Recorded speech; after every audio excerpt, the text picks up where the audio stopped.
Hi, everyone.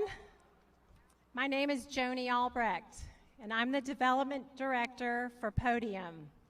Welcome to the 2020 RVA Celebrity Dish, coming live and streamed from the beautiful Diamond, home of the Richmond Flying Squirrels. We are over the moon, and tonight it's going to be a full one that you're joining us for such an important cause.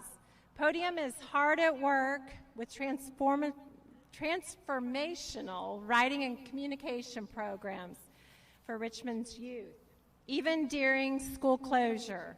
Hats off to Vicki Uroyan, our Executive Director. And to our amazing staff who are all throughout the stadium. They're making it happen. We have a very special evening of dishing, but we wanted to start off with a really important and special announcement. As you know, Podium has long provided programming for youth ages 10 through 19. 100% of our students graduate on time and are ready for college or the next step post-high school. What we have envisioned for some time is a way to help those ready for college realize their dream.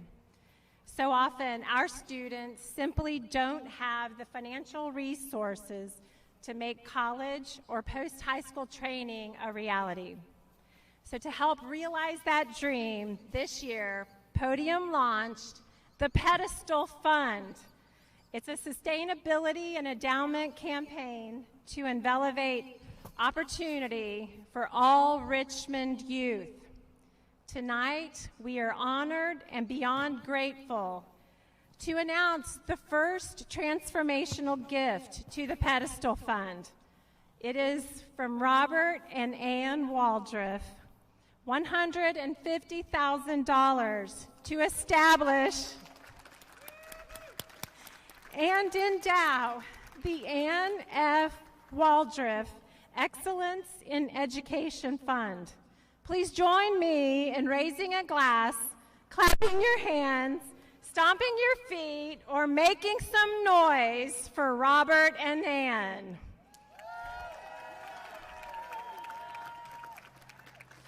You'll be hearing about Ann and from Ann when we get to the dishing, but for now, I will simply say they are two kind and generous individuals who want to make a difference in our community, and they are, and they have been.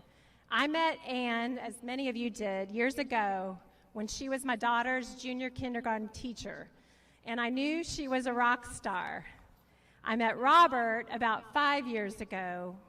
He was a writer, is a writer, enrolled in David Robbins' Mighty Pen writing project.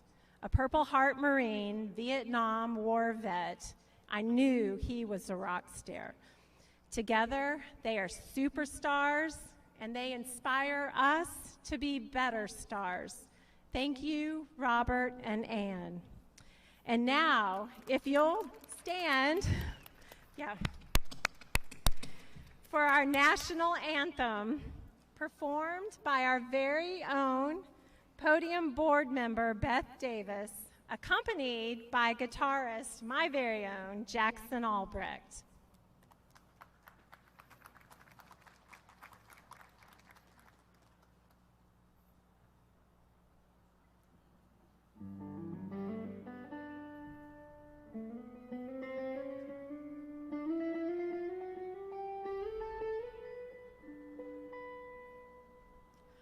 Oh, say can you see by the dawn's early light what so proudly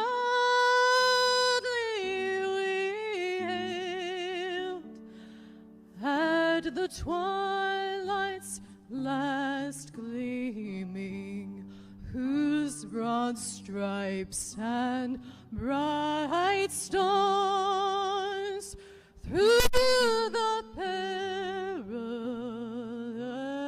fight o'er the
I'd like to call up Jerry Howard and Eddie Camp, and they are going to introduce a 10-year anniversary video.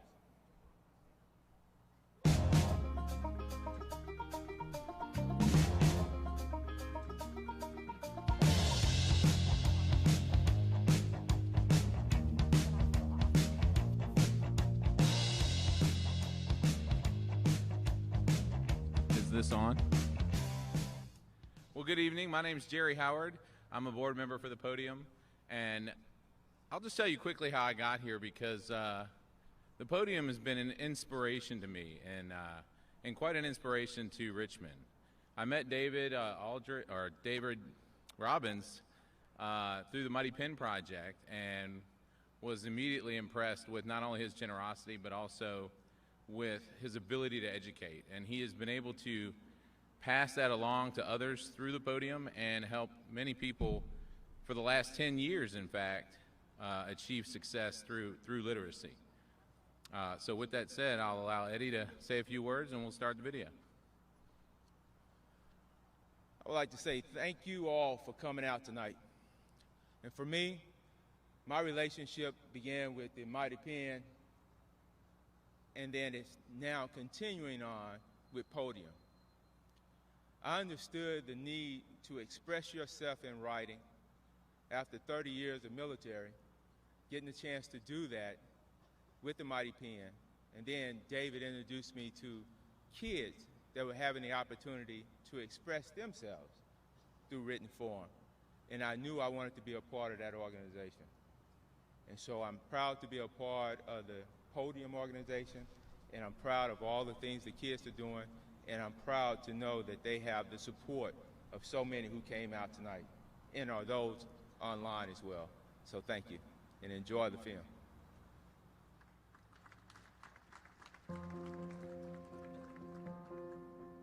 Through Podium, I learned that I am actually a lot stronger than what I thought I was at home. Podium is important because it really helps give a voice to the students who usually their voices aren't as valued. It's a ride that you want to be on, and it will help you in the future. There is nothing that you learn in Podium that does not come up in your life again. When Lindy Bumgarner and I first sat down to conceive of a nonprofit that we could form, that we could serve in, a natural outgrowth for both of us was a writing organization. Writing is cathartic, it's healing, it's powerful, it's empowering.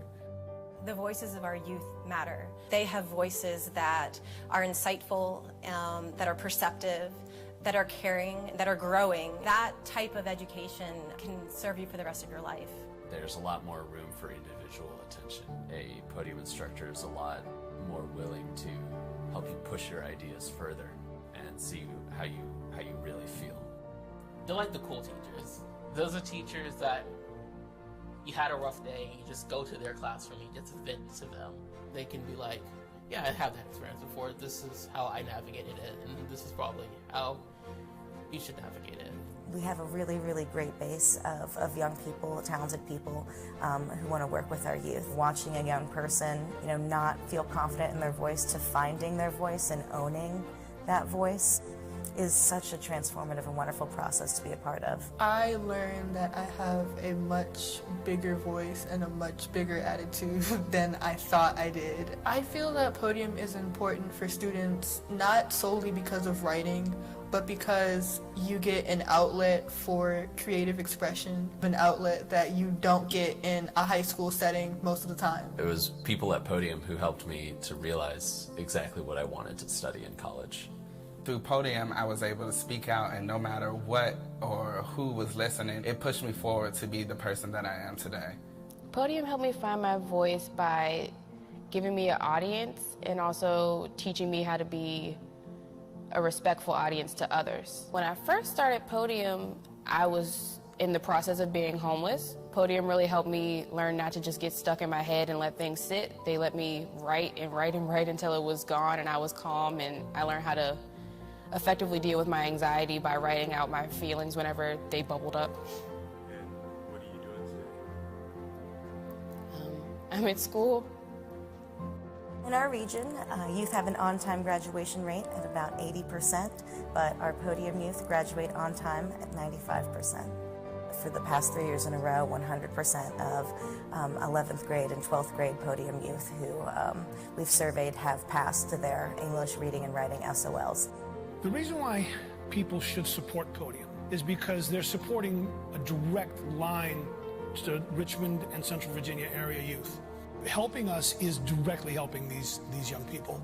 Helping us is directly building a platform and an organization that gives them their voice, that gives them their confidence. There are so many different avenues for youth to choose, their own success. Some of the opportunities that I had because of Podium was that I received an internship with the Commonwealth Attorney of Richmond. It got me a scholarship to go to college. I think Podium needs to exist, if nothing else, to make sure that kids in our community have a place to share their voice and to help the future generations do the same.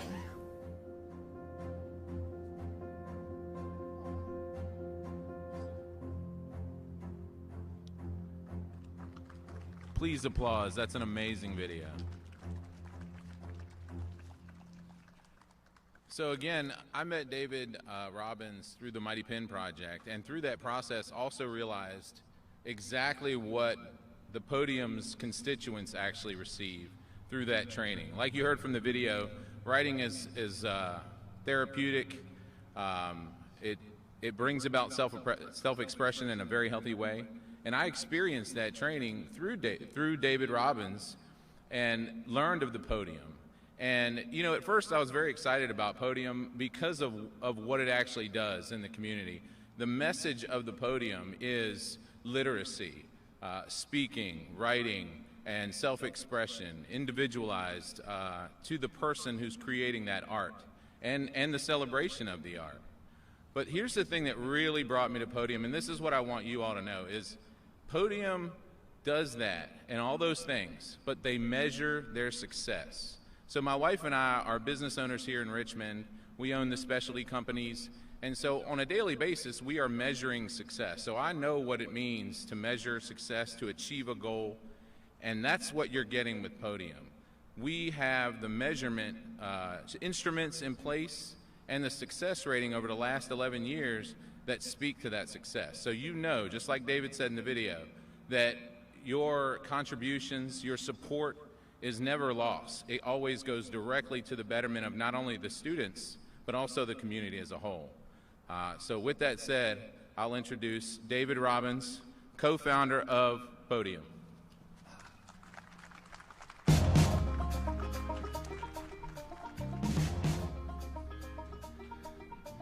What a dump, Parney. Well, I want to start by thanking Parney for hosting us. I never believed he would say yes, and when he did, I never believed it would be this nice. I showed up tonight, saw those cars in the parking lot, and it was moving, so I want to thank all of you for being here. So before I become the extemporaneous asshole that most of you know me to be, I want to say a few things from the heart. I first and foremost want to thank the person who's truly behind all this. She's at home, Lindy Bumgarner, my co-founder with Podium, my best friend. She was the guiding light and the vision behind the first 10 years of Podium. Lindy felt it safer to be at home tonight, so her judgment clearly is better than yours. But Lindy's watching, and I would just like everybody to give a round of applause for my friend Lindy Bumgarner.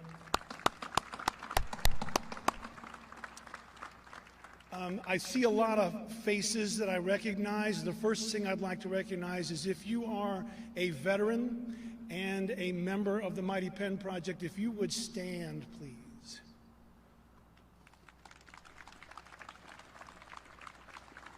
Thank you very much. Now sit down, Richard. The last thing is if you are a Podium board member, would you please stand and take a round of applause?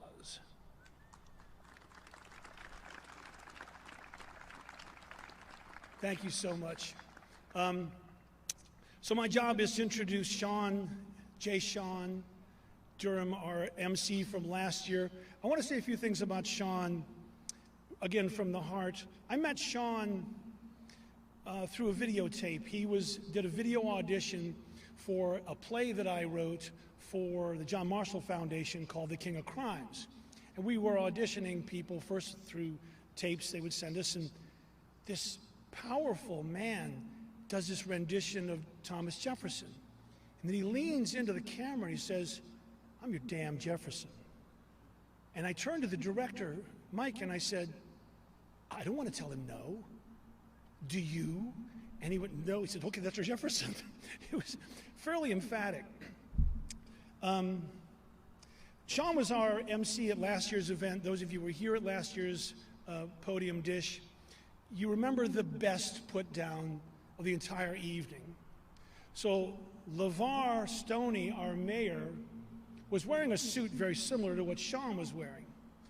So LeVar left the mic. Sean comes up to the mic, and Sean says, "Hey man, we're wearing the same suit." LeVar says, "Yeah, I'll hook you up with my tailor." You will find out tonight Sean is a character of inestimable charm and wit and humor, and he's also really a magnificent actor. If you saw him in King of Crimes, you would have been surprised and shocked how my brother here pulled off Thomas Jefferson. And I was watching TV the other day, and I saw Sean in a commercial, and I called him. I said, "Man, you're getting a lot of play on TV." He said, "Yeah, I'm doing a lot of commercial work." I said, I can't believe that you're not. I mean, I absolutely believe that you were incontinent."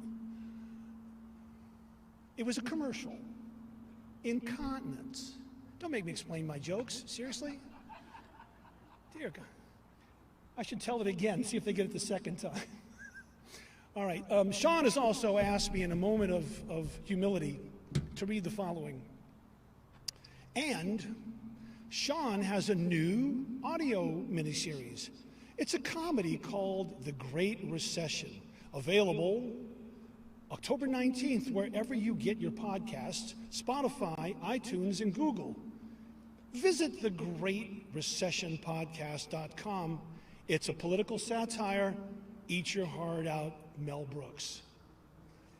So I'll do the writing, Sean, and you do the delivering. Everybody, my friend, my brother, and a man I admire greatly, Sean Durham.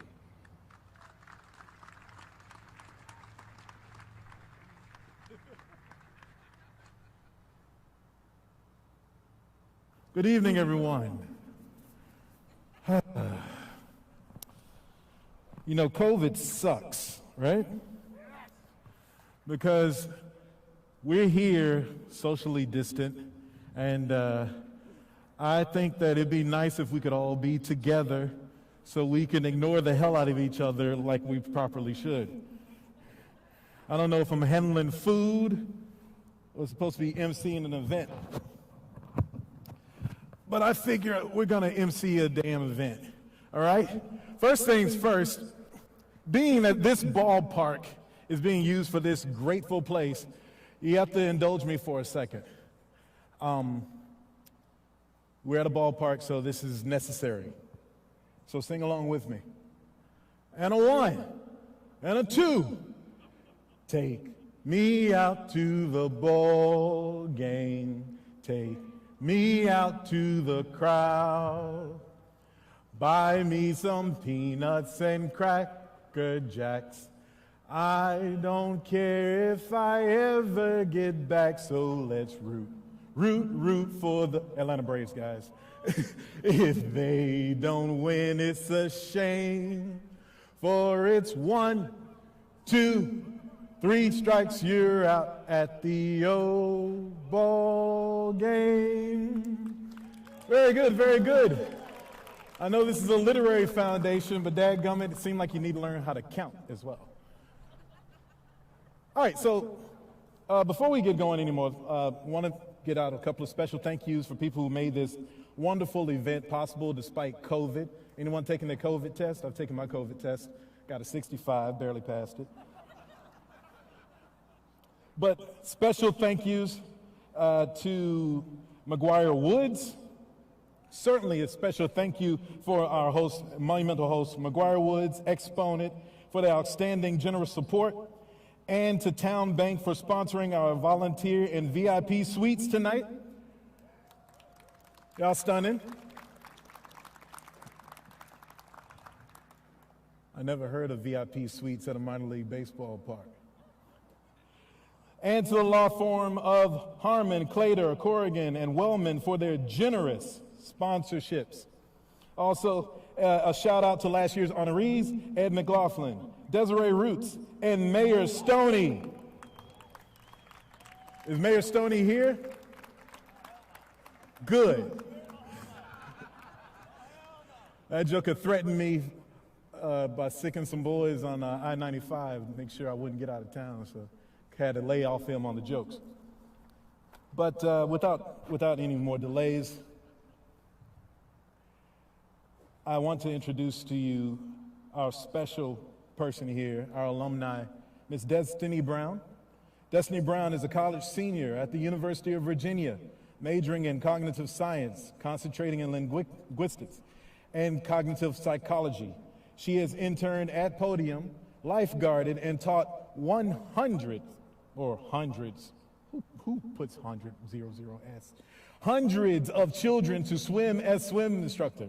She currently works as an AmeriCorps associate to feed families in low-income households and aspires to work in education administration to provide help and resources to youth on a larger scale. She is an alum of Podium and Richmond Public Schools, graduating from Thomas Jefferson High School in 2016. While in Podium after-school programs, Destiny helped Podium create the Writing Mentorship Project, a 6-week summer internship program for Richmond teens looking to mentor younger writers. Ladies and gentlemen, Ms. Destiny Brown.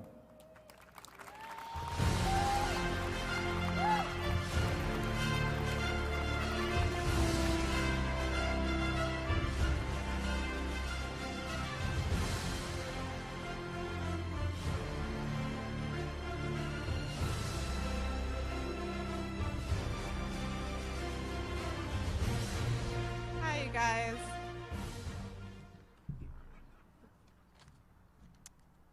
All right, so my name is Destiny Brown.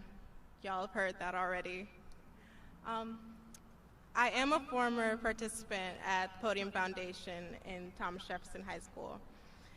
I, as a result, am trying to advocate for the advancement of child development through education. I'm currently majoring in cognitive science with a concentration in cognitive psychology and linguistics. This coming spring, I will be the first of my family to graduate from college. Thank you. That being said, it was an uphill battle from the very beginning. Having experienced financial instability and all of teenage life through my childhood, Podium became a safe and stable environment for me to be seen and heard, which was incredibly important. We often underestimate the power of giving teenagers their own voice. Every day, they're told where to go, what to eat, who to talk to, and how to act. And sure, all of these are important for just maintaining a good academic life, but there needs to be balance. With our system, it's supposed to be balanced while you're at home, but not a lot of kids get this. When they go home, a lot of times they're faced with more commands: do your homework, eat dinner, go to sleep, and so on. But Podium gives them that space to be able to say what they want and feel free to do so. Hold on. Podium steps in and says, I want to hear what you're feeling. And what a profound way to handle the most delicate emotional developmental years. Now, I've seen all the Podium newsletters and flyers. They talk about achievements that Podium's done with getting youth to get the grades and the scores and the standardized testing. And it's true. During their time, Podium youth are learning, but they're also growing. They are developing outlets. Mine became writing, and there's no coincidence that I am a nonviolent person. I'm one of those people that just doesn't get mad, ever. But that's because during the time when I was at the ripe age of teen angst and fluctuating dramatic hormones, I was told to write down my feelings. And can you imagine if we were able to just teach kids that they can show their outlets, that they can vent just by writing on a piece of paper? Because how else do they learn? If they vent to their peers, if they feel frustrated towards their peers, then that could lead to suspension. If they are frustrated towards strangers, then that could lead to a police intervention. And Lord help us all if they vent to their parents.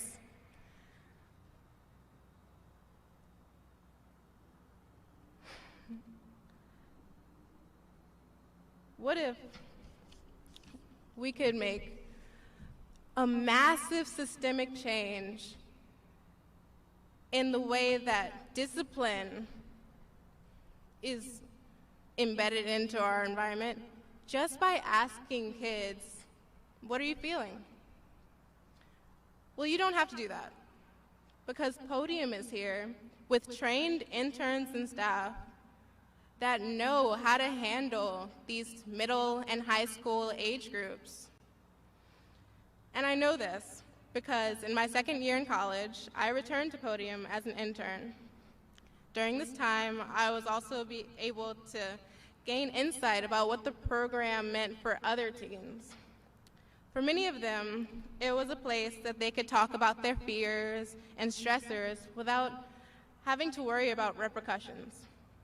Something so invaluable, people often take it for granted in their own lives. The students at Podium are real people, not cases, not grade point averages, not even percentages. What I can tell you here is only about half of what happens in the Podium classrooms. If you would have known me back in high school, then you would know that nothing was more important to me than being able to share my poems to my peers in Podium. It made me feel important. And in school, I did well in my classes, but I pretty much landed middle of the road. Not good enough to garner a lot of praise from my teachers, but not bad enough to get administrative action. But in Podium, I was important. I was seen, and I was heard. A lot of kids in the school systems land right where I am. Not great, not terrible. Between the gaping cracks of a system that understaffs, underpays, and overworks schools to be able to shuffle through the most amount of kids as possible. Had it not been for Podium, I would have never learned that what I say matters, and I definitely wouldn't be in front of you today. Podium doesn't just teach kids how to put a few sentences together on a page. It teaches you how to stand up for yourself and speak out. In the time since leaving Podium, I have tackled plenty of real-world problems, including working with AmeriCorps to dampen the food insecurity crisis while other food banks were closing doors due to COVID. So when you support Podium, you support students like me, students in inner-city public schools that are just trying to find their place and find a family in the meantime. By giving to the Pedestal Fund, you are recognizing that there are students that have amazing potential to be the future leaders of our country right in our community, and that they might need just one person to ask them how they're feeling, to give them the confidence to be public speakers and to advocate for themselves. Thank you.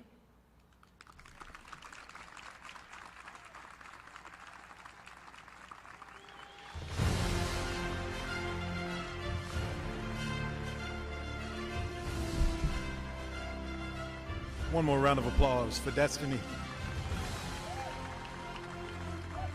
That is what Podium is all about right there. Before we continue, I want you all to also know what Podium is about, and that's raising money. There's a silent auction still going on till 8:15. So if you feel like putting in for some tickets, you got 45 minutes or so. So just head to the back and we'll get that going, okay? However, we are here to dish. And I don't know why we didn't call this the dish at home plate. Makes a lot of sense to me, but we're at the ballpark. But we're gonna dish at the plate, and I want all my dishees, my honorees, to stand for me, please. Give them a round of applause. And if you will all please come forward and take your chairs.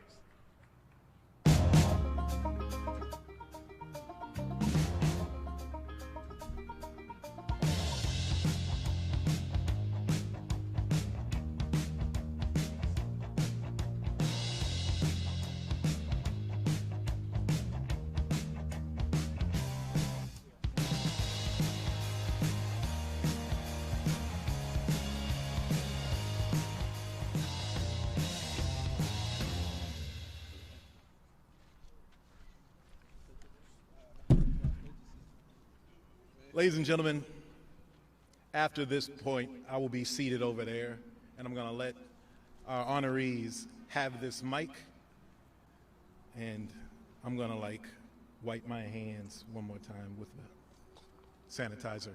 But we are very glad to have our judge here, so we're going to call an audible with our programming because she came here due to the session still ongoing, so she's in recess.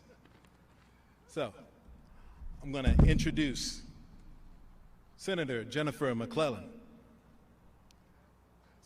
Senator McClellan lives in Richmond with her husband, David Mills, and their two children, Jackson and Samantha, and as a daughter of community leaders and educators raised in the segregated South during the Depression, Jen was raised with a strong sense of servant leadership and a calling to strengthen her community. Her family's experience and her study of history taught her that government can either be a force for progressive change to solve problems or a force of oppression that benefits a select few. And at a young age, Senator McClellan dedicated herself to ensuring government was that force for change for all.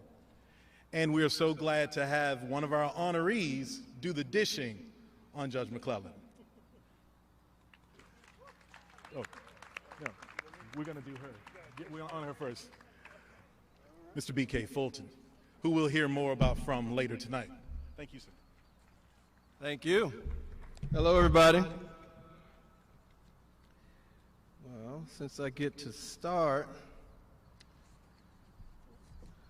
have a little fun here. Jennifer, you ready? You ready? All right. First, I want to thank Podium for all the good work you do in the community, supporting young writers and encouraging them to share their authentic stories is an important endeavor. I also thank you for honoring me this evening. I'm pleased to be here tonight to say really, really good things about my dear friend, Jennifer McClellan. Shout out to my wife, Jackie Stone. Thank you very much. And my team from Solidify Productions, Q and Nick, and to the people online, our movie fans, magazine fans around the globe. I am humbled by your presence, by your support, and by your love. Now to my co-honoree. When Jen and I worked together at Verizon, I knew she was a straight shooter and very smart. However, I had no idea that she was actually a very stable genius. I mean, the way she did all her company tasks while balancing family and public office was just amazing. She had the best ever excuse for getting out of meetings and doing real work. I'm running for public office. There was something both austere and lofty about, I'm running for public office. She went from a delegate representative of our great state to a senator, and now she's even running for governor. I wonder if all that's, let's hear it. I wonder if all that stuff works at home with the hubby and the kids. I can see it now. Husband, Dave.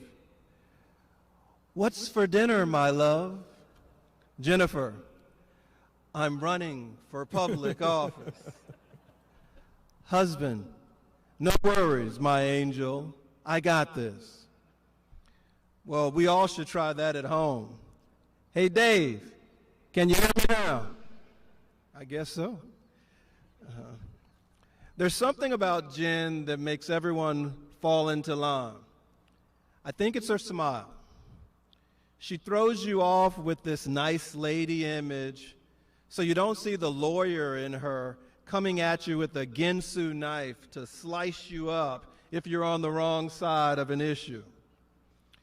She gets what she wants, and that's cool. A woman in power is a good thing. The guys have surely had a time screwing things up. Can you say presidential debate 2020? I'm just saying. Back in Richmond, even her late dog, Duke, knew that she was great. While Duke left us a few months ago and is smiling down from dog heaven, he also towed the family line. Notwithstanding the fact that he was a Republican dog, it was verified by Russia. He got it.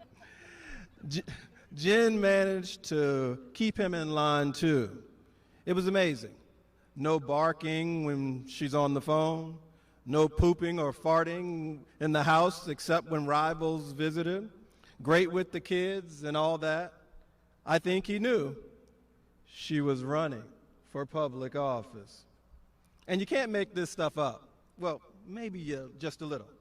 Seriously, though, I think Jen may actually be Wonder Woman. No, really.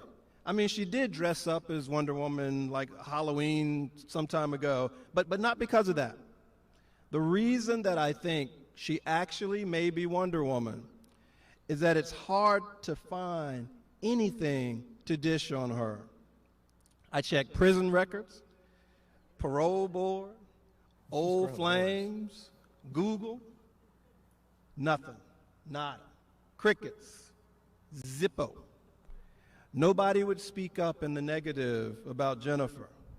So where do you go to find anything bad on a superhero? Wait for it. Wait for it. Family. Family is the ultimate honeypot for all things bad, untold secrets, and savory unmentionables. So I ended up calling her sister and her husband to get the down low on Jen's wild side and her alter ego, J-Mo. That's J-Mo. Right. I said it, and I said it out loud, J-Mo. Before you all get too excited, though, even her family only had good things to say. Well, she gave money and food to the homeless as a child. She regularly sets aside her needs to provide fun events for the kids in our community. She stands up to major corporations and loves the underdogs. Blah, blah, blah, blah, blah. Jennifer, are you Wonder Woman? I know. You're running for public office. I'm pretty sure I love Jennifer and what she stands for. It really does take a superhero to put up with all the craziness in today's world, especially for a person who actually is in public office. All jokes aside, I think she'll make a great governor of Virginia. Mrs. Jennifer McClellan, you have been served at the Podium RVA Celebrity Dish. Congratulations.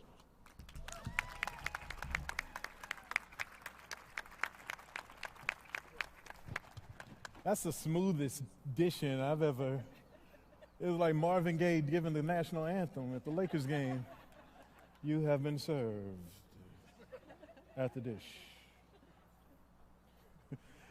Before we continue, shout out to Podium founding director Mike Herring, tuning in from live stream land. What's up, dude?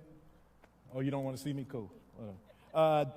Mike and their McGuire Woods partners wish to congratulate BK Fulton and Jennifer McClellan on their awards and offer a hearty dishing. With that said, unlike on Tuesday night, a polite, you may retort, madam. Senator McClellan. Thank you all. I promise I will not tell anybody to shut up.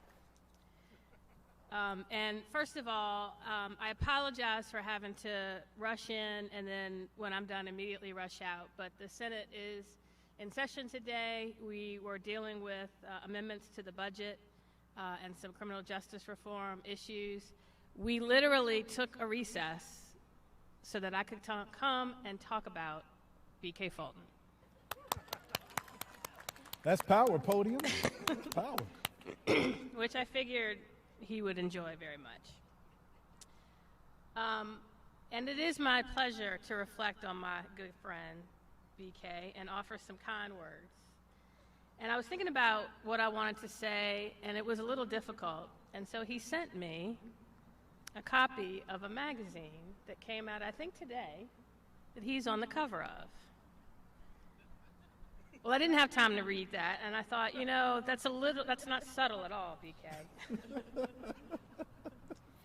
And it's not hard to find nice things about BK. I mean, he is a wonderful guy, and I've known him for years.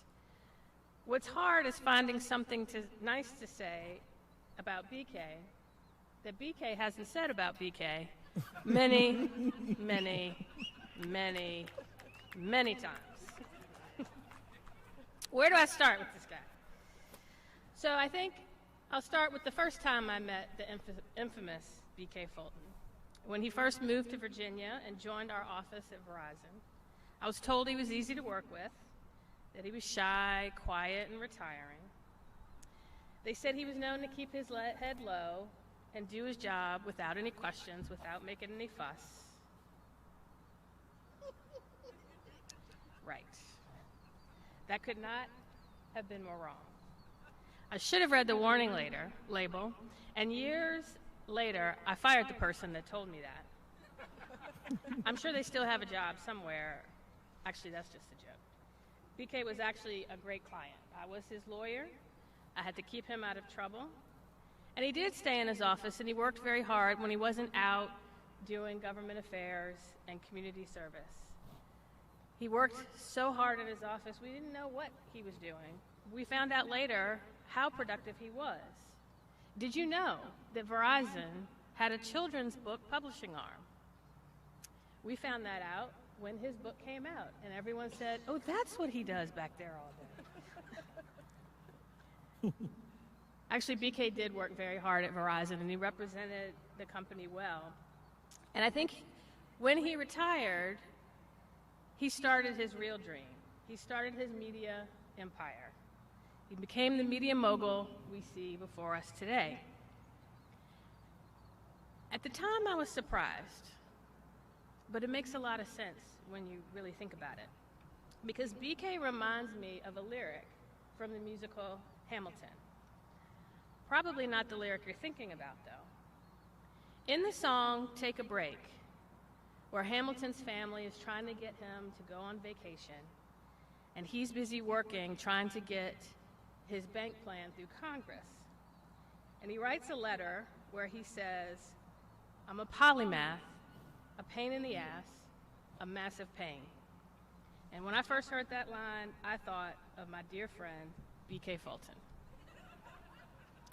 Not because he's a pain in the ass or a massive pain, but a true polymath. And if you look that up in the dictionary, you will find a picture of B.K. Fulton. And come to think of it, I think he started his media business so that he could get the rights to Hamilton, film the feature film, and cast himself as the lead. And the supporting cast, and the extras, including the bullet. And he's probably eventually going to write a biopic about his extraordinary life doing so many amazing things. And I started to wonder who should be cast as B.K. Fulton. Who can pull off this style, this panache, this grace, this Renaissance man? Denzel Washington? No, he's not good enough. Idris Elba? Not good enough. I don't think either of them would win BK's seal of approval or do him justice. There is only one man who has the chops to pull off B.K. Fulton. Only one man with the international status and acclaim that matches his style and his demeanor. It's B.K. Fulton. Now, I don't want you to think that B.K. is full of himself. I'm just saying that occasionally, even socially distanced, B.K. and his ego could require a larger room. And I have to say, seeing Jackie here, Jackie, you are a saint. Over the years, I've come to truly value her advice and her friendship. She's a model of poise and generosity and patience. I mean, she deals with him every day. But I digress, and I don't want you all to think that I'm just here to poke fun at BK, because I'm not. We are here to recognize and celebrate the heart of this man who cares about the community. He's a good sport, which is why he's here letting me rib him. But he has done a great deal for the community and will continue to do so. And what's amazing about him, I did call his wife to get some dirt on him. And I asked, what's left on his bucket list? Because I thought there should be something interesting or funny in that. And she couldn't think of anything, because B.K. Fulton is a man who dreams it and then achieves it. And what better role model could we have for the students who participate in Podium than someone who turns his dreams into reality, who has faith, but also puts in the work to make those dreams come true. BK is a walking testimony to what happens when you dream big, you have faith, you put in the work, and you achieve success. And I am proud not only to dish on him today, but to congratulate him and call him a friend. But I am still waiting to see him in the full Hamilton getup.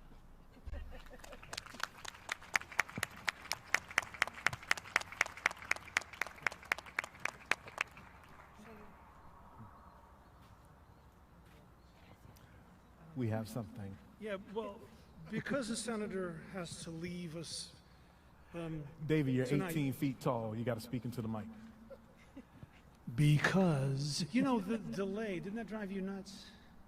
That's what my brain sounds like all the time. I say something and then I think of it. It's the exact opposite. We have honorary plates because it is a dish. Anybody need a thesaurus dish plate? That we would not be able to present to you if you were gone. Thank you. So I wanted to be sure we were able to give this to you now, and thank you so much for coming. And I know BK, and you told half of the story. Thank you all. Thank you. Thank you. Congratulations. And I'm off to vote. You want to respond, Mr. Fulton? Thank you very much. With all due respect, you sound like a fellow we love to have as a secret Santa until we see that you gave us pictures of yourself. Jen, I'm glad you didn't say anything too crazy, because that campaign contribution you asked for was getting smaller and smaller and smaller. Actually, I'm glad this is a celebrity dish. What that means technically is that all the jokes are designed to highlight the best of what a person knows about you. So I flip all the negatives into their positive intention, and I'm honored that my friend thinks so highly of me. Thank you very much. With that said, I do need to address 2 or 3 of the most egregious and material misstatements of fact for clarity, and just in case my mother ever sees this program. First, on the whole send her the magazine thing, a brother was just trying to help a sister out. Second, the Hamilton thing was a good idea. We have to work on that. And last, my wife is the same. So thank you for acknowledging that. Yes, please clap for Jackie. Let me conclude, because I know you have to go. The real genius in the world is being able to see genius in others. Laughter is good for the soul. Jen, thank you for reminding us all and reminding me to laugh at ourselves from time to time. Thank you, everybody.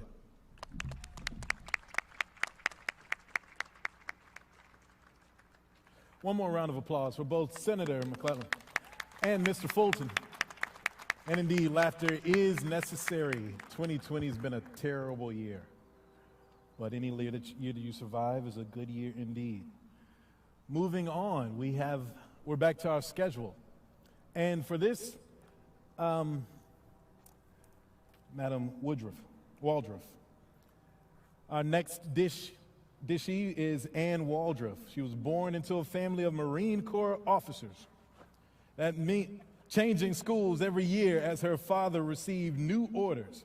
Because of this experience, Ann learned to value the relationships she made with people and the importance of communication. Moving back to the United States, she graduated from Camp Lejeune High School in North Carolina before she moved to Virginia to attend college.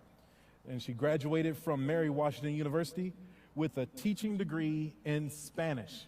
Now, before we get on with dishing, Madam Waldruff, there's some fans of hers who want to chime in if the video's queued up.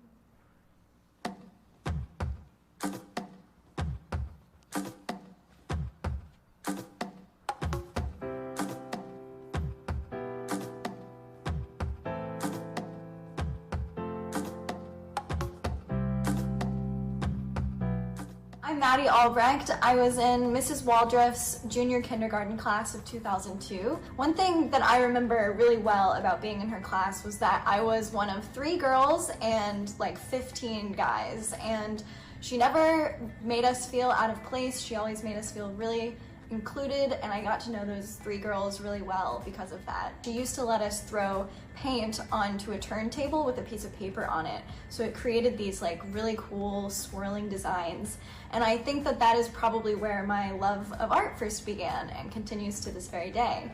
And then to Anne directly, I just want to say it was so nice to be able to reconnect with you over the past week or so, and you are just as sweet and lovely of a person as I remember. Good evening, everyone. My name is Chris Davis, and I was in Mrs. Waldruff's very first River Road class in 1977. And this is my son, James. I was in the very last class. And he was in her very last class just this past year that unfortunately was cut short. But want to say have a wonderful evening tonight. Thank you very much for all of your years of service. Enjoy a very well-earned retirement, and thank you as both a former student and a parent for all the wonderful things you did for all the children over many years. Thank you and have a great night. Hi, my name's Kathy Plagman, and Ann Waldruff was my daughter Julia's preschool teacher when she was 4 years old, turning 5. And my favorite story about that year is one day Julia came home from school And she was so excited to tell me that a little boy in her class had brought his hand grenades to school and had showed them off during school that day. And I thought, okay, I need to dig into this one a little bit deeper. So I asked Julia about it, and she said, yes, Mom. He came to the front of the class, Mrs. Waldruff brought him up to the front, and he told us all that he had been having trouble with his ears, and so he went to the doctor, and they put this little device in there so that he would be able to, his ears would work better. And I thought, okay, she meant hearing aids, not hand grenades. But the point is that Anne did such a wonderful job of making this little boy feel comfortable. She marched him right up to the front of the room, and she had him explain all about it, and she made him and all the children in the class totally comfortable and frankly excited about his difference. So Julia may have come home with the wrong terminology, but she came home with the right life lesson in her heart. So that's the way that Anne related to the children, and this is how she related to the adults. I also happened to be room mother that year in Anne's class, and I did the job according to the job description. I don't think I did anything extra special. But at the end of the year, Anne wrote me the most beautiful, heartfelt thank you note. And I keep it with me to this day. I've made 2 moves. It's been 17 years. I keep it in my bedside table. If I ever have a bad day, I come home and I will read the note, and it reminds me of 2 things. One, that I am capable of doing something right every once in a while, and also that Anne is such a lovely person, and that with a beautiful thought in her heart and with her skill with a pen, she can make us all focus on the positive in life. So thank you, Anne, and that is why we are honoring you today and focusing on the positive that you bring.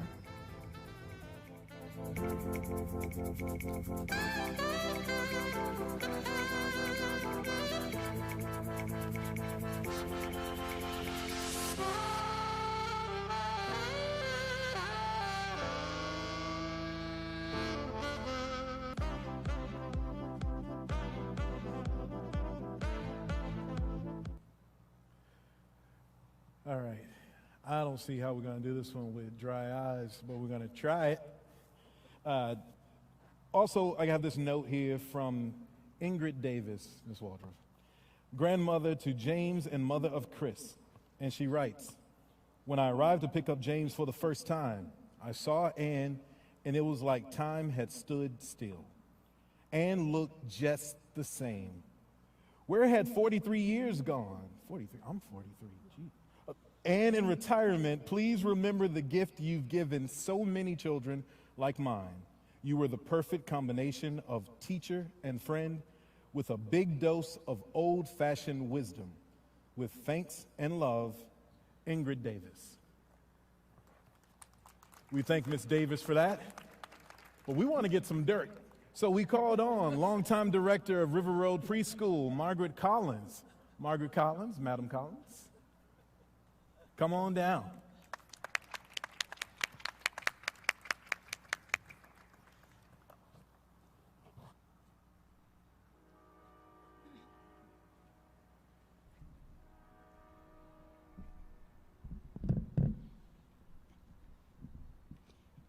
And I'm supposed to dish this marvelous person.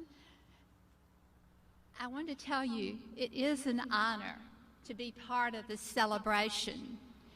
I am so thankful to the Podium for honoring Anne and recognizing her distinguished career as an educator of young children for 44 years.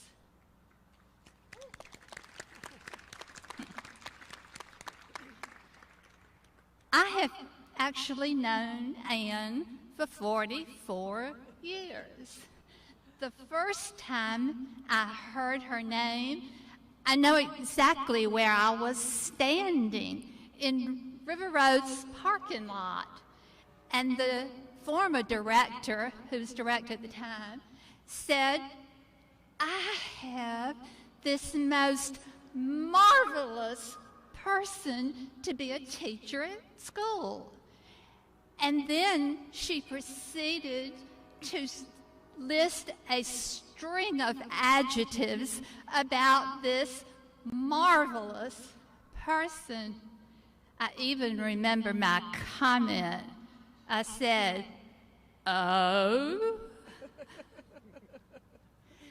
Well, when school started, I found myself to be the parent of a rambunctious 3-year-old who was in Mrs. Waldruff's class.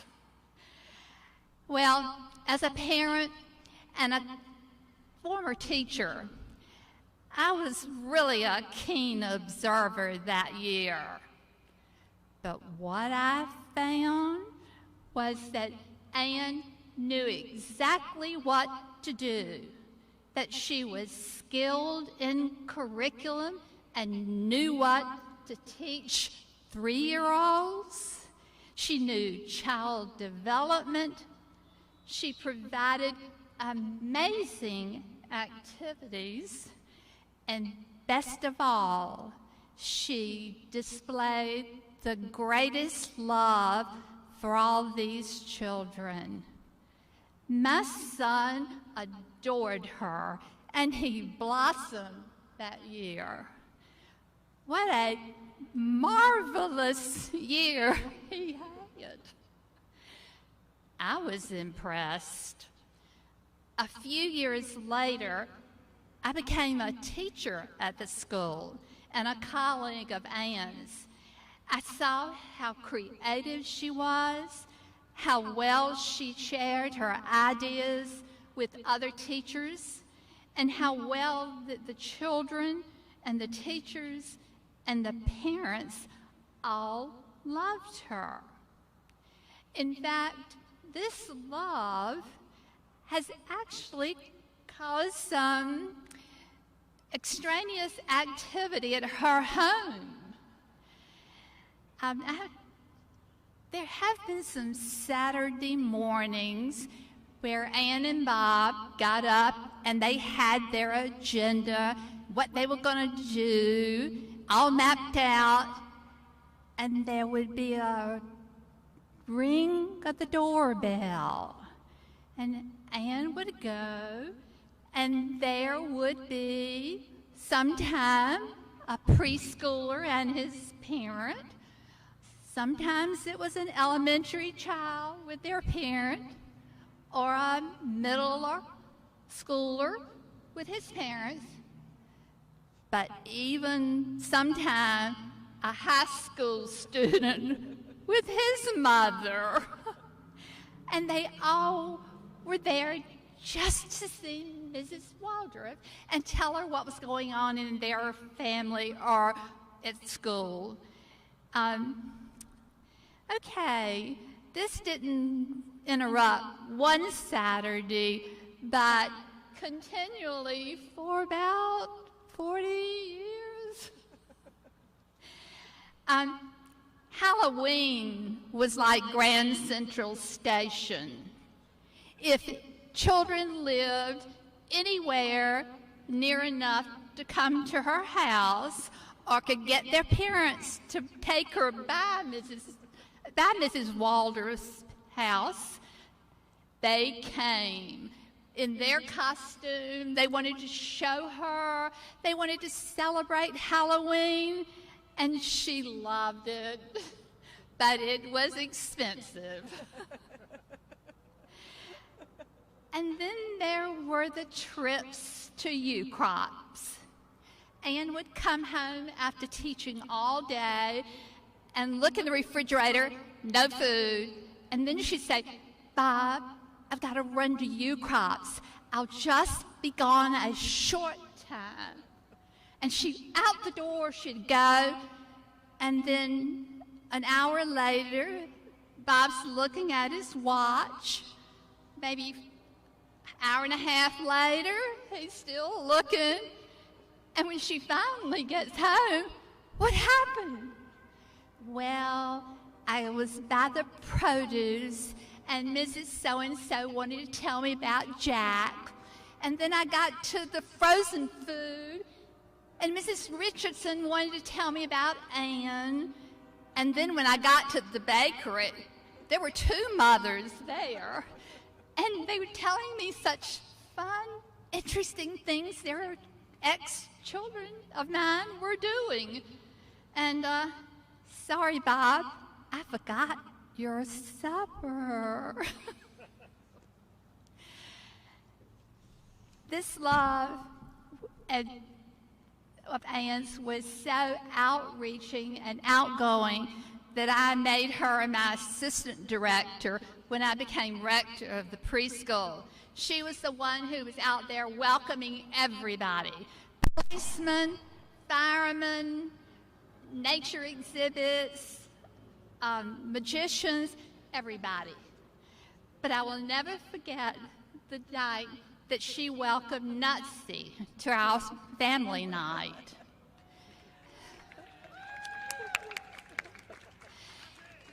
She was his official guide at preschool.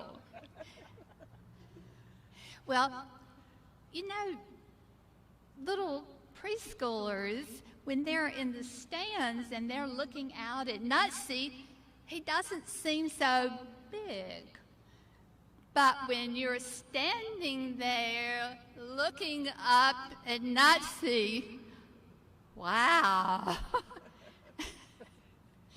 So Anne just put her arm around Nutsy, patted his arm, stroked his hand, and told the children it's okay to come and touch Nutsy, shake his hand.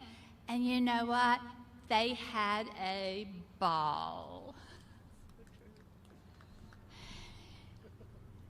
When I became director of the preschool, there was a real need for a junior kindergarten. There were a lot of young 5-year-olds who did not need to go to an academic kindergarten. They needed another year of a developmental preschool. They needed time. I think they were the summer and August birthdays. And so I thought we would set up a junior kindergarten, which was kind of novel at the time. There weren't others around. And I needed a teacher who knew how to teach a developmental program. One that knew how to let children explore, investigate, organize, compare, be creative in a play-based session. These were skills that future scientists, inventors, organizers, builders, business executives, and especially creative writers needed to have. So Anne was the obvious choice to be the head of the JK program. There was one problem. There was no JK curriculum that existed. Anne was going to have to create her own curriculum and make the manipulatives that the children were going to use, because they had gone through all that we had at the nursery school.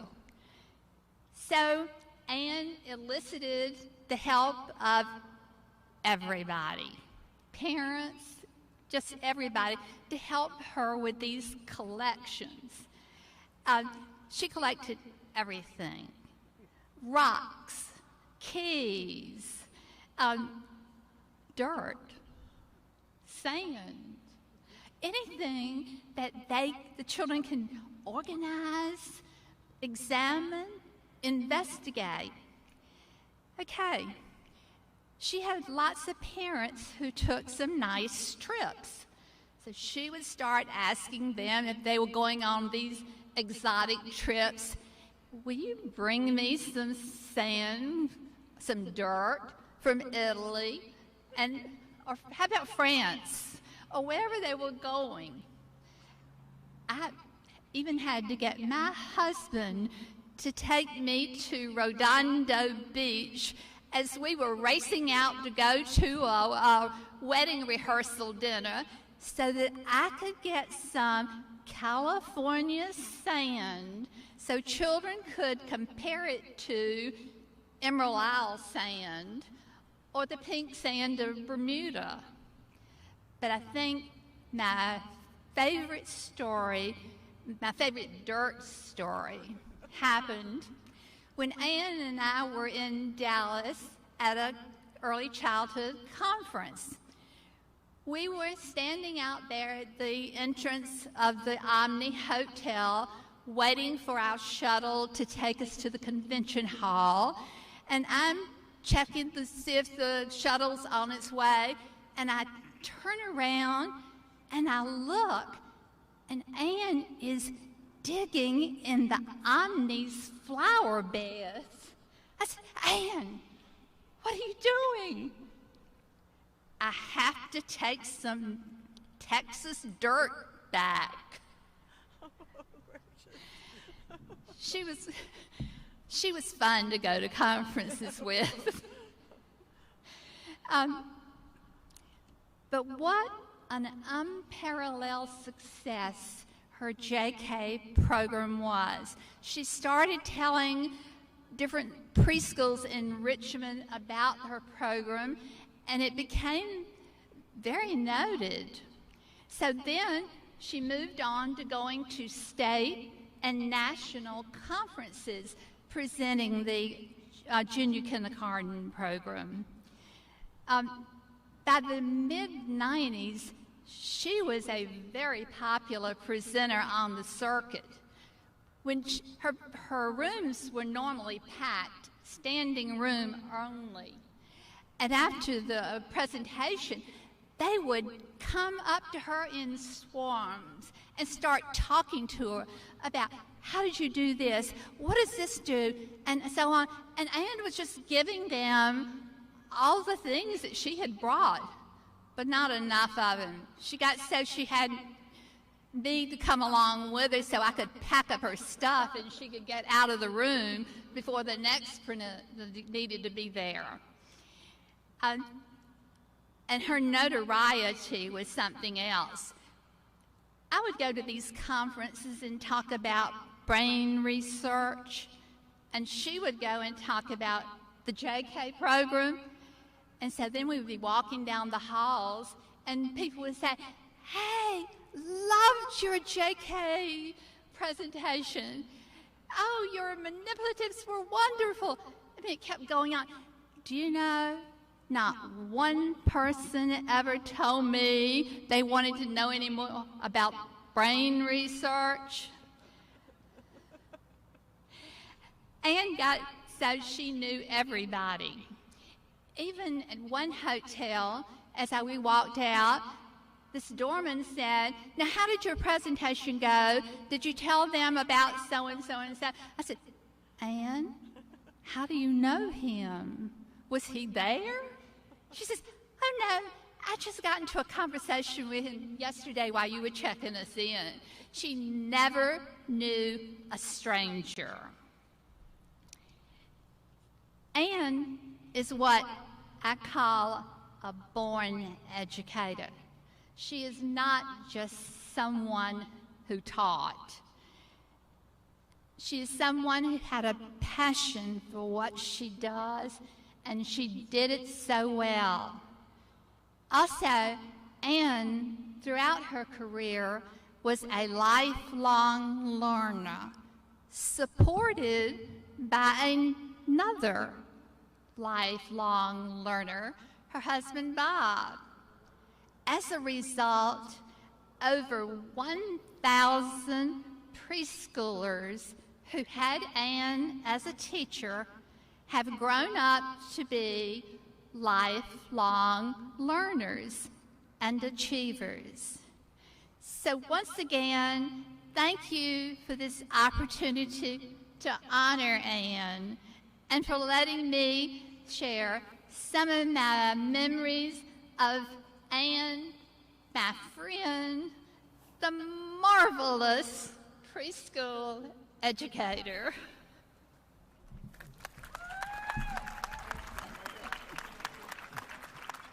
Thank you so much. Ms. Waldruff, you care to respond? You can use the mic there. You can walk up if you like. All right, come with it.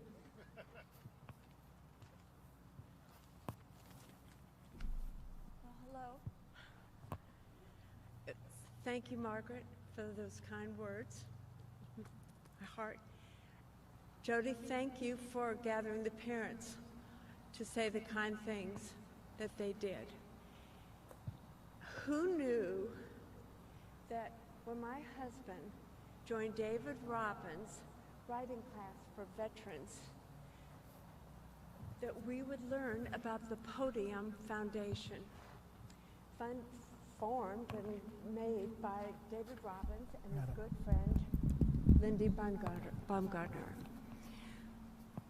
Who knew that we would, my husband and I, would be able to endow a scholarship provided to a qualified student in the city of Richmond to have the opportunity to go to the college of their choice and to pursue their dream. Who knew that the Joni Albrecht, the director of the Podium, would allow me to be the JK teacher of her daughter, Maddie, in my very first JK class. I had an opportunity to be with Maddie, who just graduated from North Carolina, University of North Carolina, and she was just an amazing young woman, confident, full of grace, and whatever dream her mother wished, Maddie presented. So it came around again that I got to enjoy the success of a student that I taught. Who knew that I would be standing here in front of you telling you why Bob and I, and maybe you can tell how passionate I am about the future of our children and what we can do to make them have opportunity to learn. So we have dedicated our ability to provide the youth by going, by being, they've been, I'm sorry, we have learned so much about the Podium and what they do to help children and how they provide for children that want to learn. And as a teacher, well, and as you've learned from everyone tonight, the Podium gives, and from our guest, the Podium gives children the confidence to learn how to express themselves verbally, through writing, through just their selves. And my husband and I have been able to give a donation to the Pedestal Fund to continue to provide this opportunity for children. And with our endowment to the Ann F. Scholarship of Excellent Education, is our hope and dream that the deserving students of the future will be able to follow their dream and attend the college. We strongly urge you to contribute to this program with a donation to the Pedestal Fund. Being here tonight has been a wonderful experience, hearing from Joni, from my director and friend Margaret, and from the parents that took the time to make my heart sing. Thank you very much.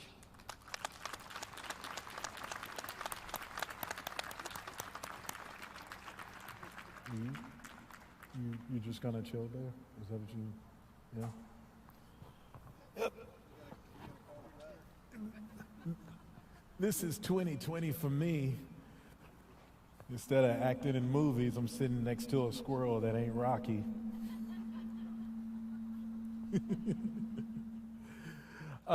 One more round of applause. You know, teaching is a calling, which is why I'm not one. Before we continue, I wanted to not be short-shrifting any of our honorees here because we had the quick swap around and Judge McClellan came in and out. I did not thoroughly introduce Mr. B.K. Fulton, and I want to make sure that I at least give him his paragraph due like I've given everyone else. So, B.K. Fulton is founding chairman and CEO of Solidify Productions, LLC, a full feature-length film, stage, and television investment and production company formed in 2017. A charismatic, intellectual, and business-savvy entrepreneur, BK is also an accomplished corporate executive and innovator with decades of experience in both the public and private sectors. He is also a chairman of RVA LLC, an augmented reality productivity software company that increases safety and efficiency in industrial and manufacturing environments. In 2016, BK led a team of developers that invented Easy Reader, the world's first ophthalmologist-approved digital reading glasses app. I got to look that one up because my eyes are bad. But once again, Mr. BK Fulton. Before we get on with our last dishee and gracious host here for the night, we have one more video, I believe, queued up and ready to go for our observation. Enjoy.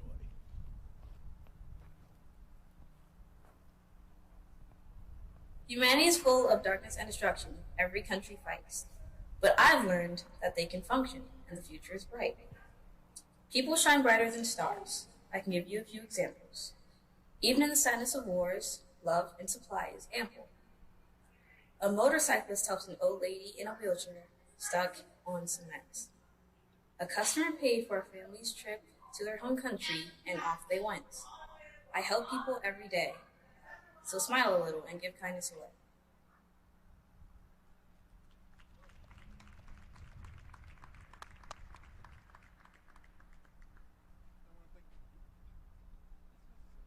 I want to thank all our table hosts real quick.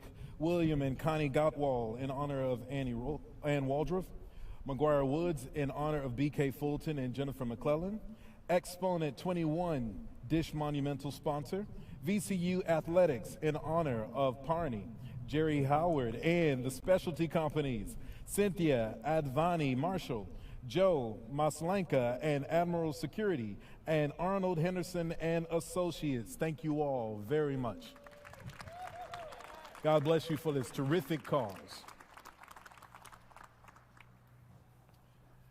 And now, last but not least, you can't come to a ballpark without having a beer. So I'm having my beer as I introduce our final hostie. Todd Parney Parnell serves as the Vice President and Chief Operating Officer for the Richmond Flying Squirrels, overseeing all aspects of the Flying Squirrels' day-to-day operations in Richmond. And additionally, Parney is the president of the Montgomery Biscuits, tasty, AA affiliate of the Tampa Bay Rays. In his leadership roles, Parney oversees the operation of both the Richmond and Montgomery franchises.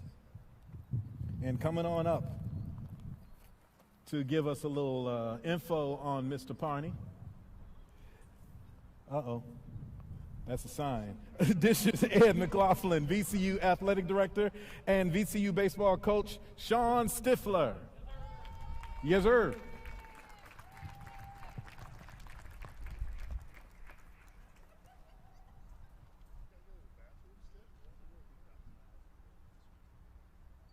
Well, the show didn't take too long. I woke up in the morning, she was gone. In a new fashion mood, didn't say it did John. It's a goodbye, sucker, I'm gone. She was a homegrown mountain girl, raised in a different world. I was a wannabe rocker, she was more in the world. Couldn't see it, just wouldn't work. Okay, we pulled a little switch. Ed decided that I was more like the starting pitcher type, and he's going to go ahead and be the closer tonight. So, so he'll come up right after me. But thank you for having us here tonight, and I want to start with Destiny, as Destiny is still here. So impressive. If there is a reason to promote Podium and to think about why we're here tonight, it can't be any more than that. And young women like that are going to move this country where we need it to be moved. And thank you very much for your courage. And somehow that leads us to Todd. And education's on my mind right now, and it's stunning because young Todd grew up in Western North Carolina. And he'll tell you very quickly in meeting you, he's a product of the North Carolina public school system. Ranked 48th in the country. Thank God for Mississippi and Alabama. Everything's different down there. They talk different. They count and do math different. 1, 2, Earnhardt. 4, 5, double Earnhardt. Okay. But everything's different down there. But we find our niche.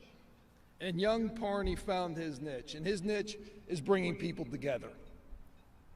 His niche is having events like this. His niche is finding an event, marketing it, promoting it, and selling it to the masses. In fact, I just found out at the table, he's actually sold my roast tonight. So every couple minutes I'll have to stop and thank several sponsors I was given this. And thank goodness we had this at the Diamond tonight. We have everybody's credit card information. So before you leave, you'll be receiving your overpriced 2021 Squirrels Flying tickets for the season, as well as a swag bag. Your swag bag will be full of an oversized t-shirt that is useless, as well as a leftover bobblehead doll of Mayor Stoney. Must have been a rain out that night. But obviously things were different the second Parney and his group showed up to Richmond. Never before have we seen minor league baseball this way. Parney and his group, from the first moment, the first game we came to, there was bands playing, there was festivities before the game. During the game, every foul ball was brought to you by somebody. Okay, in between every inning, there was a dizzy bat race. There was a water balloon toss. After the games, some lucky fan was shot out of a cannon. Okay. There were fireworks. Okay. The fact is, Parney and his group were doing it different. And as that gained momentum, he started to bring it in celebrities. Child stars from the 1980s who were TV personalities. 1990s rap artists. Even former Hall of Fame WWF, WWE wrestlers. And that gained momentum.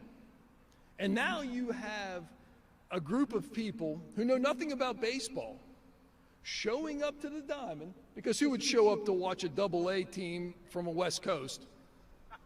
But you have a group of people showing up who grew up watching TV in the 80s, who loved early 90s rap music, and were enthralled by the WWF and the WWE throughout their young lives. And that movement gained momentum to where we are today, and that's now known as Trump rallies. That's what they call it? No, that's not what they call it. This segment of Parney's Roast was brought to you by Dominion Energy. Dominion Energy, go ahead, turn the lights on.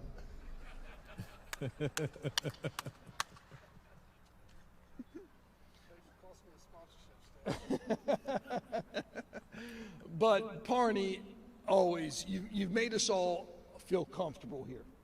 That is the point of what we're trying to say, is there's never been anyone who's ever been overlooked by Parney. I'll never forget it. One night we were, the Squirrels were playing here at home, and we were having our season in the spring. And we were coming back from a road game, and we just got done beating the hell out of somebody. JMU, Virginia Tech, William and Mary, I can't remember. You guys figure it out. But we were beat the hell out of somebody, and we were coming back to the Diamond. And so I had some young assistant coaches on the staff, and they had heard that big, sexy Kevin Nash, former WWF, current Hall of Famer, world champion, was the VIP guest here at the Diamond. NWO, baby. That's right. That's right. For life. So these young guys came up to me and said, Coach, we are huge wrestling fans. You think it would be possible that you could ask Parney if we could go down to his office and meet Kevin Nash later tonight? I said, sure, no problem. So I text Parney, and he's like right away. He's like, absolutely. I think it would be unbelievable for them to meet somebody who's at the top of the entertainment and sports professions. So I went home like any good man would do, and the boys went to meet Parney. The next morning, we were having a meeting, and I get into the office early. And I can see the boys had a late night. You know, eyes are a little bit glossed over. And I said to him, how did it go? How was last night? Coach, it was unbelievable. I've never seen somebody at the top of their game. That man's body is built to handle that type of wear and tear every day. It was all night long, curl after curl after curl. A true world champion. Somebody who's absolutely at the pinnacle of the sports and entertainment industry. I said, wow, Kevin Nash sounds like a great guy. They said, well, Kevin Nash never showed up. That Parney guy is unbelievable.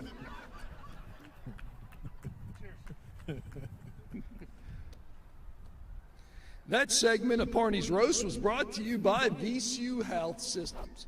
VCU Health, never waste a good pandemic.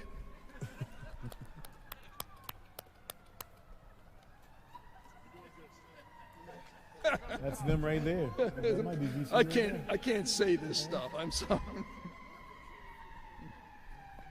But Parney, it's all about your heart. It's as big as we've ever seen. Nobody cares more about this community. His beautiful daughters are not here tonight. And I tell you, again, I see Destiny, and I think about her and the strong young women that they are. It's hard not to move you. And Lindsay and Sam, we miss you tonight. But there's also one more woman I got to thank, Tanya. Obviously, you are the rock behind Parney. And there is, yep. And there is nobody that probably needs to be cantonized more than you, or sainthood. You know, but we thank you for who you are. We thank you for supporting him. We thank you for keeping him motivated. And we know how much he loves you. And I certainly like you more than the first 12 I met.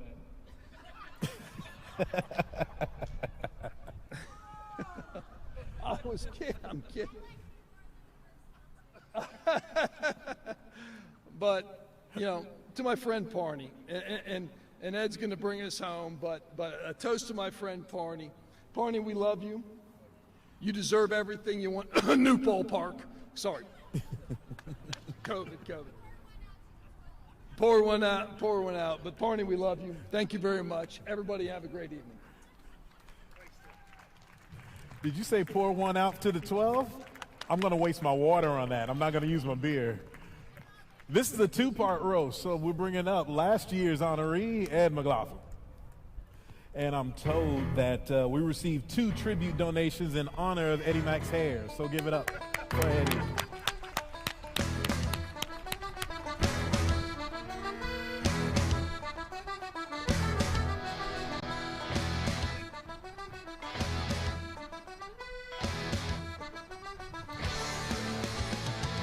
Baseball?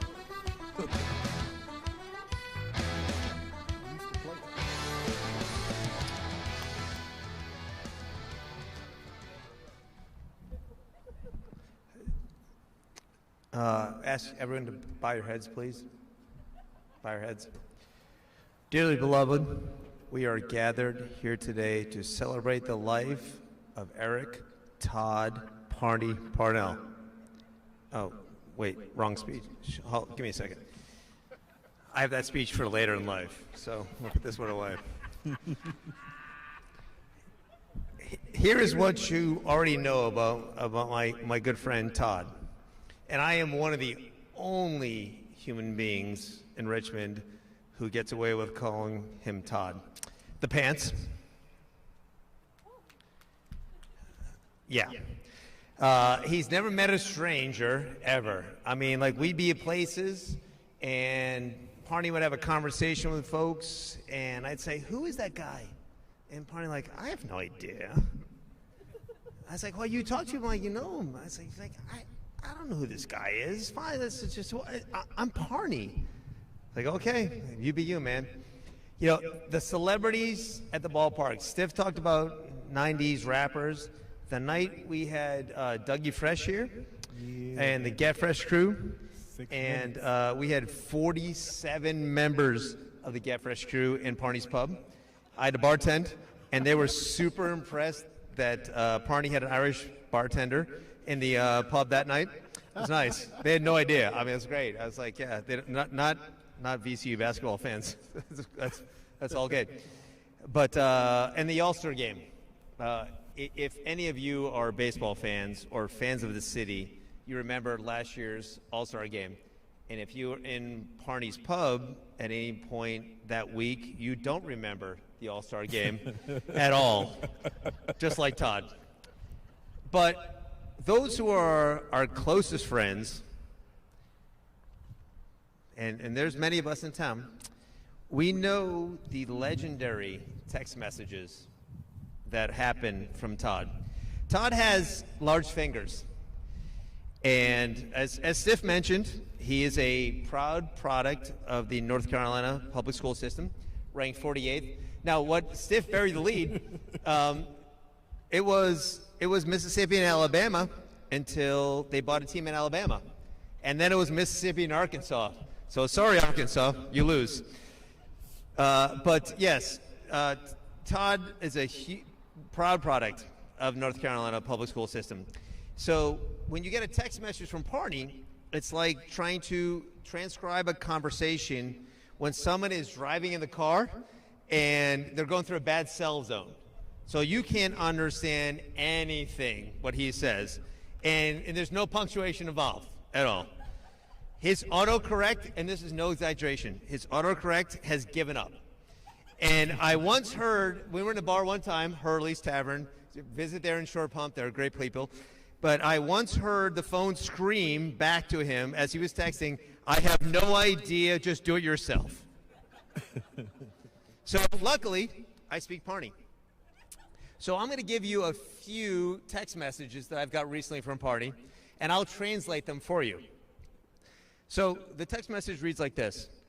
I was just thinking about you. How's thing with you? I'm fine. I didn't know what shot I had to do until today. We are planning on that other than sodding on birch. I'll get the girls to look at it up tonight. Maybe go for a walk. Did see that? Sorry. Your fingers are hooked on phonics. I'll translate. Hey, I was just thinking about you. How are things with you? I'm fine. I didn't know what shit I had to do until today. We are planning on that other than sitting on the beach. I'll get the girls to look at it tonight. Maybe go for a walk. I didn't see that, so sorry. Here's another one. I need your short jacket sizes and handicaps. Translation. I'll need your shirt, jacket sizes, and handicaps for golf. Here's another one. Cool. And doubling that. Translation. Cool and I'm doubling that. So I reached out to a few friends of ours. John Daly, PGA legend. We played with JD in a Pro-Am last year. Parney made more contact with Bud Light bottles than he did with golf balls. At one point, as I'm caddying for him, he had a ball that was 4 fairways over. And I said, I'll go find the ball. You go entertain people. That's what you do best.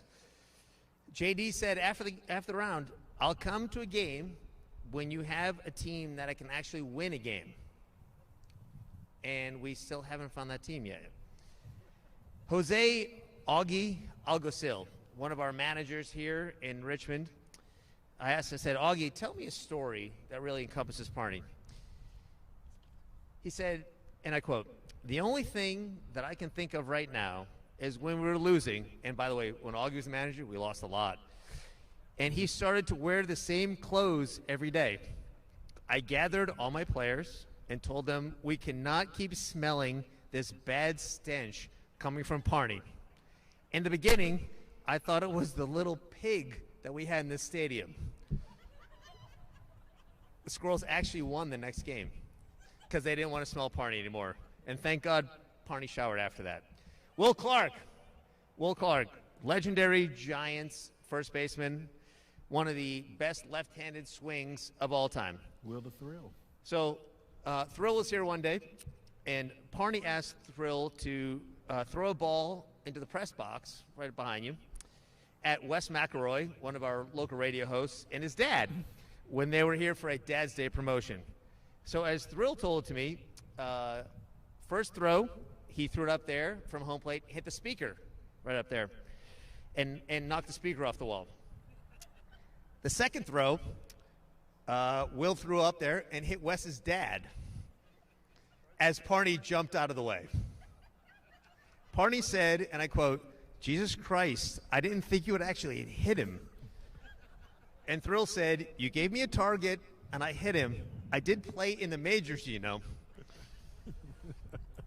I asked Wes to verify this story today, and Wes said, my dad caught the ball to make Parney look a little better. I said, okay, that's fine, Wes. Easy. Cody Braun, our friend from Reckless Kelly. Talked to Cody today.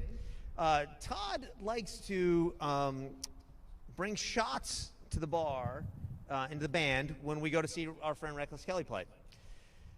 So we go to pregame with Cody and Todd, and frequently gets a bunch of shots for the band. And he tells the whatever older gentleman who is the stage security person, excuse me, Barney Fife, get out of my way. I have shots to deliver to the band, and I'm Parney. So from Cody had a few statements for you. Parney has had breathalyzers higher than the Squirrels' batting average. True story. Nice outfit, Parney. Where's the Rip Taylor convention? Parney's marketing skills are so on point that he has had record attendance at the Diamond for the last 10 years in a row, and nobody has hard to tell him that the team moved to Chester 4 years ago. I've got Mar-a-Lago stocks in better shape than you. The steroids are not working. Parney named his new dog Squirrel because he gets beaten every day. I know, no one beats dogs here, come on. But I will say, nobody in this world that I know is better suited for what they do than my friend Todd. He is 4 times the executive of the year in Major League Baseball, and that's only because they have to give it to other people at times. He would be every single year if they could give it to him every year. He's done an incredible job of connecting with people in this community, and tonight is just one more way for us as a community to say thank you for him. He's done an incredible job. Everyone, you can see him in the community, is like, oh, that's Parney. He's just great. He's Parney. He's awesome. He can do whatever. Parney could run down Broad Street naked, and people Tanya wouldn't be happy about it, but everyone would be like, oh, that's just Parney. He's great. He's great because he cares so much about the community and people are invested in him. But there is no more of a kind, compassionate human being than Parney, and I am proud to call him my brother and tell him I love you like no one else. So I appreciate you, brother. Parnell, Todd Parnell. Thank you, Ed. Go get him, Todd.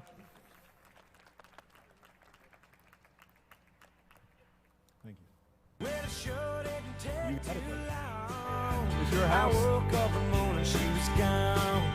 And I knew it past your route, didn't say it did, John. It's a goodbye, sucker, I'm gone. She was a homegrown mountain girl, raised in a different world. I was a wannabe rocker, she was more in the world. Thank you, Apple. Couldn't see just what. Hey, y'all, welcome to the Diamond. We miss the hell out of y'all. We really, really do. We're running out of time, so we're going to be serious, not serious, and serious again. Okay, we good with that? A serious sandwich. You're smoother than the other side of the pillow, by the way. Smoother. No, cooler, you're right. It is cooler. You're right. Damn it.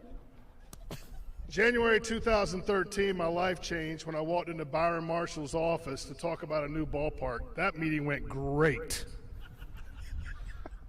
But I fell in love with a woman named Tanya Parker.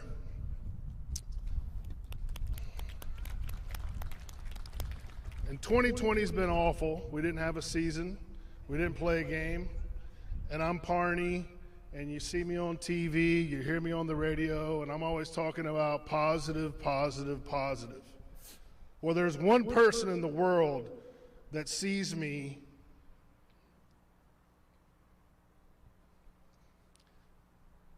like no other person. I can't look over there right now, by the way. Arnold, I'm going to look at you. She's heard me cry. She's seen me cry to sleep during the last 6 months. She's watched me sulk. She's heard me yell. I've never been loved by anybody like Tanya, and she wore leather pants tonight, and I think she's hot as hell. So Tanya, please stand up, and I want to publicly profess my love for you. This woman is my rising sun in the morning, and she's my moon at night. And we have been together 8 years now. And it's 8 years, Tanya. Stop. I'm rounding up, okay? You're rounding up, yeah. And we have Lindsay, 25-year-old, Sammy, 22-year-old. Lindsay lives right down the street, went to VCU in the art school. I'm so proud of her. Our minds think alike. When we're together, nobody else wants to be around us at the same time. Sammy works for the Myrtle Beach Pelicans. She can come to this ballpark and we'll see the same exact things because she was this high walking behind me in every ballpark I've ever walked in. And then there's Madison, Tanya's 19-year-old daughter. She's not my daughter. How do you say that? By birth, yeah. But she's my daughter. And we connect in a way that's just really incredible. And then there's the dog Malibu, who when I go on the road, that little sucker puts her nose on the door for 7 days until I get home from the road trip and does not move. And Tanya will tell you that's a true story. So we have a wacky, different, blended family that loves each other more and more every single day, and I couldn't be more grateful for the family that we have. And then on another serious note, the Squirrels family that's here, you know, we're lucky that we have our family that we go home to, but here we have a family that works together, and this has certainly in my 31 years of minor league baseball easily been the hardest year that I've ever had to endure. So I want to take my proverbial baseball cap and tip it to all of our Flying Squirrels family. I love you all very, very much, and there are brighter days ahead for us. I don't know when, but there are brighter days ahead. And then over here at our table that Eddie Mack put together, and thanks to Stiff and Eddie Mack for their wonderful words, but we have Sam and Nikki Young. Sam, if we were the same color, I would swear we were brothers from a different mother, because we do business the same, we do life the same, and I love you and Nikki very much. And Heidi Abbott's over there with us tonight. Heidi is my sister. She's my older sister. But she's hot, so everything's cool. And then also Shelley McLaughlin's here. Why she's married to Ed, I'll never know, but that's a whole other thing. Which gets me to, real briefly, Stiff and Ed. Now we're going to have a little bit of fun. Let's go with Sean Stiffer first. Stiff was a pitcher at George Mason. The catcher walked out to him and said, "Stiff, I figured out the problem. You always lose control at the same point in the game every single time." And Stiff said, in his cocky way, "When is that?" And the catcher said, "Right after the national anthem." Last season, a high school senior threw 3 straight no-hitters. 3 straight no-hitters. Nobody was more impressed than his opponent, the VCU Rams. Sorry, Todd. Stiff stands in the yard with a baseball and a bat and proclaims, "I'm the greatest batter in the world." Tosses the ball up, swings and misses. Strike 1. Tosses the ball up, swings and misses. Strike 2. Tosses the ball up, swings and misses. Strike 3. And this is the way Sean Stiffer is. He then proclaims, "I'm the greatest pitcher in the world." Stiff's wife Jen is not here tonight. On their first date, Stiff said, "I know how to please a woman." And Jen said, "Then please leave me alone." Also on the first date, Stiff said, "You look like a dream." And Jen said, "Then go back to sleep." Eddie Mack.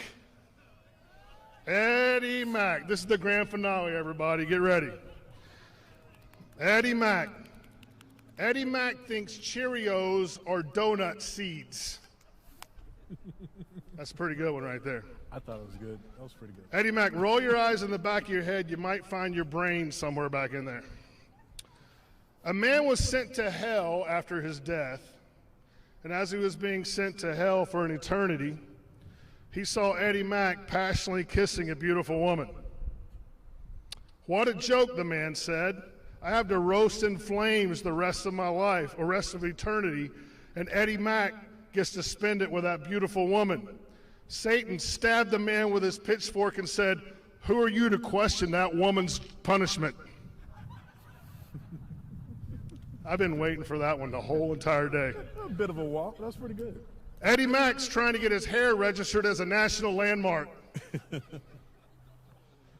And this just in, Eddie Mack's running for write-in votes for President of the United States.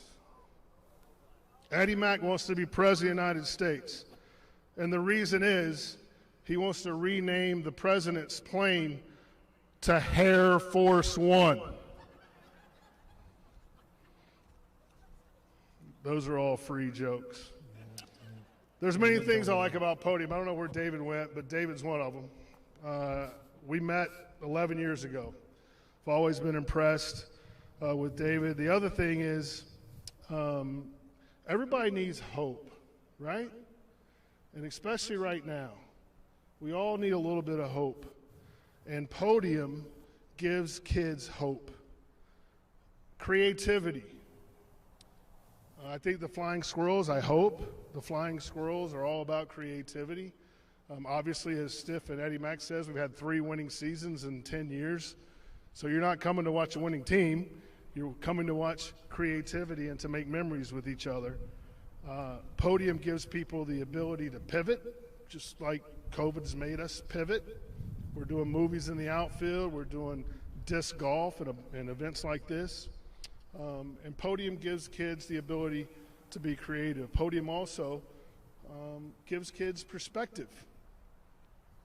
Certainly COVID has made us have perspective. I used to complain about rainouts here at the Diamond because we lose tens of thousands of dollars every rainout. I will never, ever, ever complain about a rainout ever again. And Podium gives the kids perspective on what they can do. Because of COVID, we've been able to gain a new perspective of what we can do, and I think Podium does that. Since 2008, Podium's helped kids confidently write and communicate more than ever. More than ever. More than ever.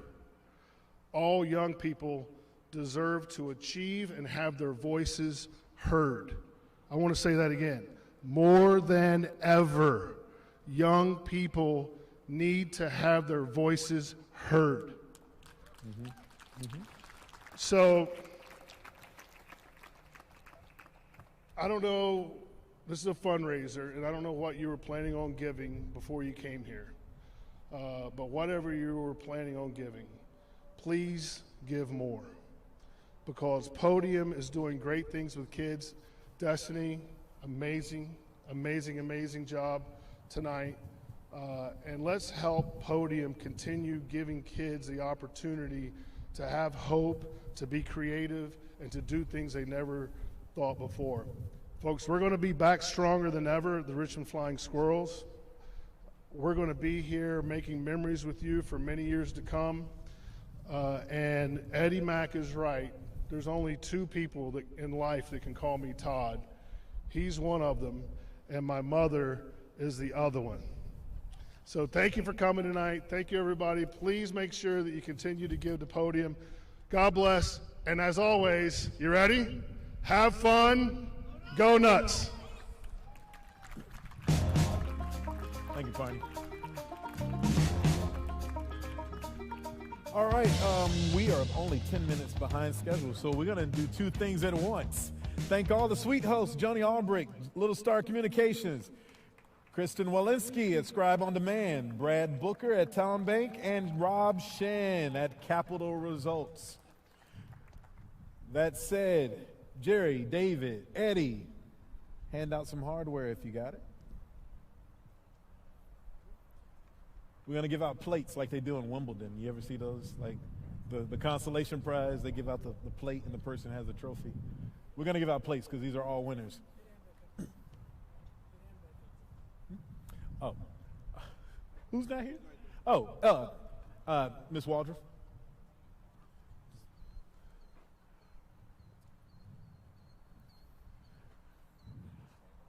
I'm going to get out the way. This is a photo op, but we're going to give out these wonderful plates to all of our dishees. I don't know if you want to shake hands, but you like give. So. Thank you very much, everyone.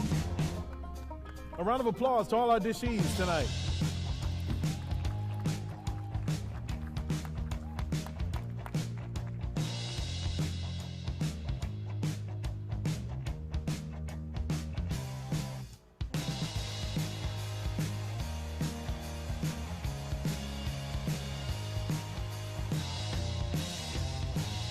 Thank you, folks. If y'all could just gather up real quick for a quick photo for our photographer. As for all people who bought raffle tickets, just check in with our raffle table. See if you won something. With that said, I'm going to wrap it up before our departing song. Like Whitney Houston says, I believe the children are our future. You teach them well, let them lead the way. And then I fell asleep on the song. So thank God for all these people here who care about the children, because the children are the future. It's 2020, and that is a reset button for all of us who are older to let them lead the way. So we have a song presentation. It's listed as "Put Me In." It's a recessional song. So it's called "Put Me In, Coach," but it's not. It's actually "Center Field" by John Fogerty, since we're at a baseball diamond. Thank you all again. Check me out. I'm Jay Sean Durham. It's been an honor again. I'm at JSD Inc., but check out my podcast, The Great Recession Podcast. But be safe and communicate amongst yourselves, all right? Be socially distant, and thank you, Central Virginia, once again. Put us in play. One quick note, thank you. In reference to what Parney was talking about, giving to Podium, I don't want to be shy about that. it's COVID. You can imagine that giving is at an all-time low during COVID. Organizations like Podium, we're educational and youth-oriented, do suffer at times like this because there are other charities that seem to step up, housing, clothing for the underprivileged, undernourished, under-resourced. Podium is one of those organizations that needs to be alive when this recession and this COVID is over. We'll still be here, but where your help is needed, in each one of these journals, and if there isn't one on the table, they'll be available up top. Grab a journal. Inside the Podium journal, there will be an envelope. If you are of a mind to donate to Podium, you've got several options. One, put a check in that envelope, find somebody, mail it in, leave it behind, go to our website, donate on the donate page, or just think well of us and say a prayer. But thank you so much for coming tonight. Too many people to thank and too little time left to do it. Rockin' crowd, and we will hold this dish every year as long as Podium exists. So thank you. Give if you can, and if you can't, spend it on yourself.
Well done again. Thank you. Thank you very much. Yes. Thank you. That was good. I'm glad to come down. I'm glad it's still happening. Yeah. Different group this year. Pre-K table struggled with some of the humor over here. But Yeah. It's all right. You know when you're enclosed, Yeah. you get it. When you're distant,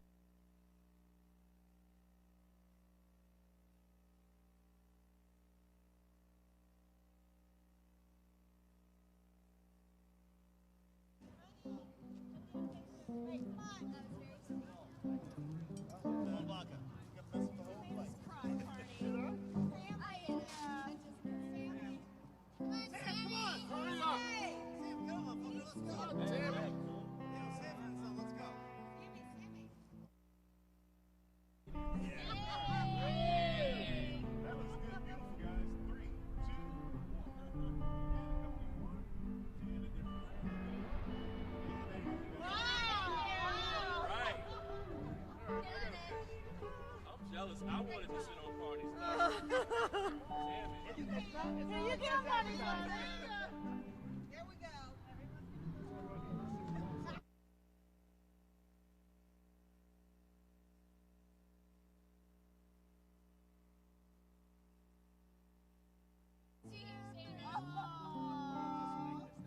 I'll let you borrow the pants, lady.